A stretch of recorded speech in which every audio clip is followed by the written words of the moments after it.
ng bayan, maasahan anumang panahon.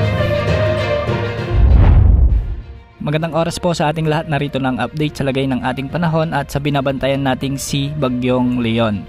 Sa kasalukuyan ay lumakas na si Bagyong Leon bilang severe tropical storm. Huli itong namatan ng Pag-asa sa layong 735 kilometers silangan ng Itiage, Isabela.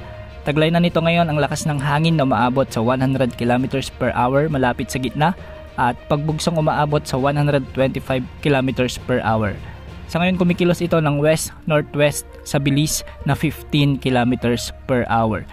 Dahil nga dito kay Bagyong Leon, may mga pag-ulan na at pagbugso ng hangin na inaasahan sa bahagi ng Cagayan Valley, Cordillera Administrative Region, Aurora, Quezon, Camarines Norte, Camarines Sur at Catanduanes. Kung mapapansin natin ay ito umuli yung mga lugar na binayo ni dating Bagyong Christine na dumaan kamakailan lamang. Samantala, makakaranas naman na maulap na kalangitan na may mga kalat-kalat na pagulan at pagkidlat pagkulog ang buong Ilocos Region, ang nalalabing bahagi ng Bicol Region, ang buong Mimaropa, Western Visayas, ang Negros Island Region at Zamboanga Peninsula.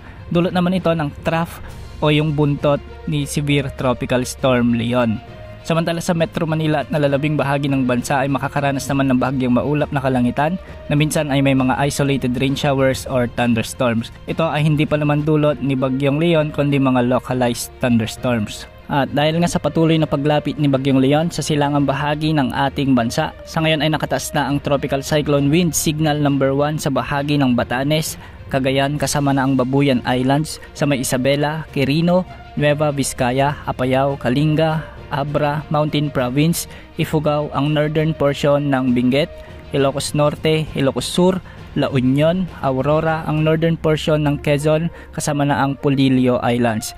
Nakatas din ang signal number 1 sa Camarines Norte, ang eastern portion ng Camarines Sur sa may Catanduanes, ang eastern portion ng Albay at ang northeastern portion ng Sorsogon. Ang mga lugar na ito ay makakaranas na ng mga pagulan at pagbugso ng hangin sa susunod na 36 na oras. Ayon naman sa latest forecast track na inilabas ng Pag-asa ukol kay Bagyong Leon, magpapatuloy ang pagkilos nito ng west, northwest o kanluran, timog kanluran mula ngayong araw hanggang bukas ng umaga. At kikilos naman ito ng northwest o hilagang kanluran hanggang sa maglandfall ito sa may eastern coast ng Taiwan pagsapit ng Huwebes. Posible itong lumabas sa ating area of responsibility sa araw ng Biyernes, umaga o hapon. Pero kung titignan natin ang forecast track ng iba't ibang weather models, malaki ang tsansa na mag-shift westward o ibig sabihin nito ay magbago ang track nito ng pakanluran. Posibleng bumaba pa ang kanyang tinatahak na track at posibleng maglandfall ito sa bahagi ng Batanes. Sa mga susunod na araw ay magkakaroon ito ng tinatawag nating rapid intensification o yung mabilis na paglakas ng bagyo at posibleng umabot ito ng typhoon category sa loob ng 24 na oras.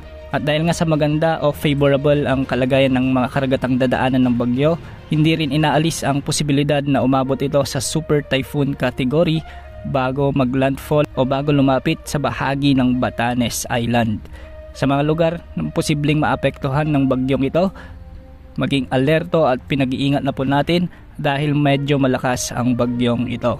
Dahil nga sa papalapit na bagyo, magiging maalon ang mga karagatan sa bahagi ng Batanes at Babuyan Islands sa may eastern seaboards ng mainland Cagayan at Isabela, kaya napaka-mapanganib ang paglalayag o pamamalaot sa mga karagatang sakop nito.